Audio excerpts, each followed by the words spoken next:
In the heart of eastern Nigeria, hidden between thick forests and rolling rivers, lived Nena and her daughter, Ifechi. The two were nearly indistinguishable in beauty and grace, their likeness so uncanny that even the villagers often mistook them for sisters. But their bond was forged not just by looks.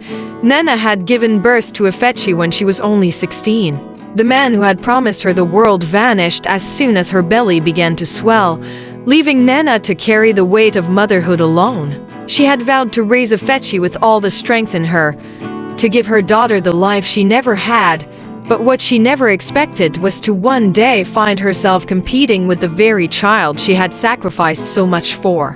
Ifechi was now 17, blooming with the youth Nena had once possessed. She was the center of attention wherever she went, especially catching the eyes of the young warriors of the village. Nena, though still striking, had long forgotten what it felt like to be noticed. But one day, that all changed in an instant. It was a hot afternoon, the kind that made the air thick and the earth beneath their feet sizzle. Nena and Ifechi, balancing pots of water on their heads, were returning from the stream when a deep voice boomed behind them.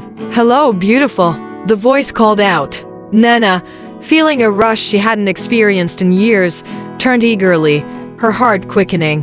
But before she could respond, Ifechi cut in sharply. "Mama, he's talking to me." "The young one, the beautiful one," Ifechi said, her words dripping with the arrogance of youth. "You're too old for this now." Nena froze. The world around her seemed to warp as the sting of her daughter's words lodged itself deep in her chest. She said nothing, but her face betrayed the hurt that ran through her like venom. As they walked home, Ifechi's words echoed in Nena's mind, each repetition louder, each sting sharper. Too old? Was she really too old to be noticed, to be desired? That night, while Ifechi slept soundly in the next room, Nena sat alone under the faint light of a dying lantern. Staring into the flickering flame, she made a silent vow, a vow to show Ifechi and the entire village that she was not past her prime. She would reclaim her beauty, her power, and her place. She would prove she was still just as radiant, just as desirable as any young girl in the village, even if it meant competing with her own daughter. From the very next morning, Nena transformed. She no longer dressed in the simple clothes of a modest mother. No, her wraps were tighter now, and her blouses cut lower, exposing the smooth curves of her still youthful skin. Her hair, once kept tied in a practical bun, now flowed in intricate braids, adorned with beads that jingled with every step. The village noticed immediately. Men who used to greet Nena with respectful nods now allowed their gazes to linger a little longer, their eyes filled with the same admiration they once reserved for Ifechi.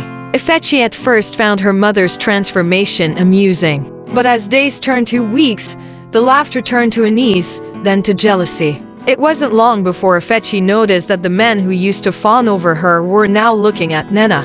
Worse still, even Emeka, the village's most sought-after bachelor, the man Ifechi had been dreaming about for months, seemed to be captivated by her mother's new radiance. The tension between mother and daughter thickened like storm clouds on the horizon. They no longer spoke with the same warmth. Their daily routines became a silent competition. Ifechi would braid her hair, only to find Nena's braids more elaborate. Ifechi would wear a new wrapper, only to see her mother in something even more striking. The village buzzed with gossip. Everyone could see the silent rivalry, though no one dared speak of it aloud. But the tension reached its breaking point on the night of the Grand Moonlight Festival, a celebration where the village gathered to dance, sing, and enjoy the cool breeze of the night. It was also a night when warriors chose their partners for the ceremonial dance, a moment that often sparked new romances. Ifechi had been planning for weeks. She knew this was her chance to capture Emeka's heart. She dressed herself in her finest wrapper, one that shimmered like water under the moonlight. Her hair was braided with gold thread, and her skin glistened with oils that gave off the faintest scent of jasmine. She was ready, this was her night. But when Nena stepped out of their hut, Ifechi's heart sank. Her mother looked stunning, wearing a blood-red wrapper that hugged her figure and jewelry that shimmered with each movement. Nena seemed to glow under the moonlight. The beads in her hair clicked softly as she walked, and the scent of her perfume filled the air long before she reached the festival grounds.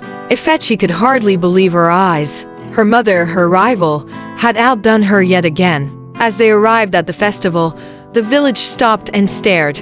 Nana and Ifechi, side by side, were a vision of beauty, but it was Nana who stole the night. Whispers spread through the crowd, and Ifechi felt the eyes that once followed her now shifting toward her mother. Then came the moment Ifechi had been waiting for. Emeka, dressed in his ceremonial warrior attire, walked toward the crowd. Ifechi's heart raced. This was it. He would choose her. He had to choose her.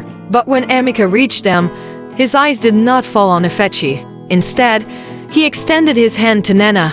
"Nana," he said, his voice rich and warm, "you are more beautiful than the stars tonight. Would you dance with me?"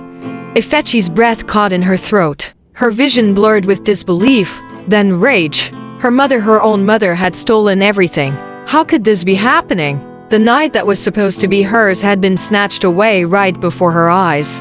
But before she could react, something unexpected happened. Nana, her face flushed with triumph, swayed slightly. Then, as if in slow motion, her body collapsed to the ground, her head hitting the earth with a sickening thud. The festival fell silent. Ifechi's world spun as she rushed to her mother's side, her heart pounding in her chest. "Mama!" she screamed, shaking her mother's lifeless body. "Mama, please!" Tears streamed down Ifechi's face as she held her mother, guilt and panic tearing at her heart. She realized in that moment how foolish she had been. This wasn't a competition. This was her mother, the woman who had given everything for her, who had raised her alone, who had sacrificed her youth to ensure Ifechi had a future. And now she might lose her forever. "Mama, I'm sorry," Ifechi sobbed, her hands trembling. "Please don't leave me. I'm so sorry." Nana's eyes fluttered open, weak and unfocused. Her voice was barely a whisper. "I never wanted to take anything from you," she gasped. "I just wanted to feel like I still mattered."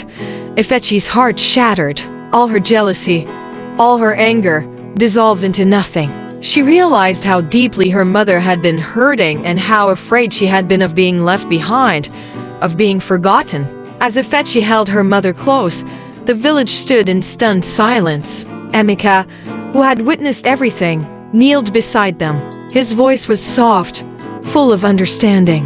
"True beauty," he said, "isn't in youth or appearance. It's in the strength of the heart, the sacrifices made, and the love that endures." That night, as the festival resumed, Nana and Ifechi danced together, not as rivals but as mother and daughter, bound by a love that had weathered the fiercest storm.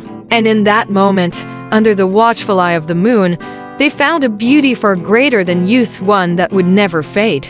What a journey! This story of rivalry, love, and the fear of being forgotten truly pulls at the heartstrings. But now it's your turn. What would you have done in Nana's shoes? Was her reaction justified? And how do you think Ifechi should have handled her own jealousy? I want to hear your thoughts, so drop them in the comments below. Also, don't forget to hit that like button if this story captivated you, subscribe to Folktales of Many Tribes, and click the notification bell so you won't miss the next story. There's so much more coming: twists, suspense, and stories that will leave you thinking long after they end. Trust me, you don't want to miss what's next. Thanks for watching, and see you next time on Folktales of Many Tribes.